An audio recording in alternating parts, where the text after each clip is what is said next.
ஒரு மனிதனுக்கு இன்பம், கவலை, நோய், சுகம் இவையெல்லாம் மாறி மாறி வரக்கூடியதானே. இன்பம் நிரந்தரமா யாருக்கும் கிடையாது, கவலை யாருக்கும் நிரந்தரமா கிடையாது. இந்த ரெண்டும் சேர்ந்தாதான் வாழ்க்கையுடைய அழகு.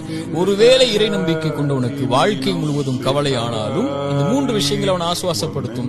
முதல் விஷயம், வலல் ஆஹிரத்து கைருல் லக மினல் ஊலா, இந்த உலக வாழ்வை விட மறு உலக வாழ்வு மேலானது. இறைத்தூதருடைய கவலையை போக்குவதற்கு இறைவன் இறக்கிய வசனம். இரண்டாவது, உமர் அவர்கள் இறைத்தூதருடைய ஏழ்மையை பார்த்து அழும்போது உமரை பார்த்து இறைத்தூதர் சொன்னார்கள், உமரே நீ பொருந்திக் கொள்ளவில்லையா, அவர்களுக்காக இந்த உலகம், நமக்காக மறுமை இருப்பது.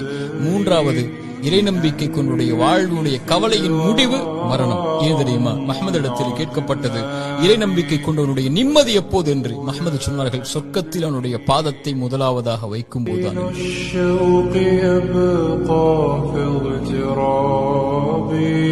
فقير في الحياة من الصحاب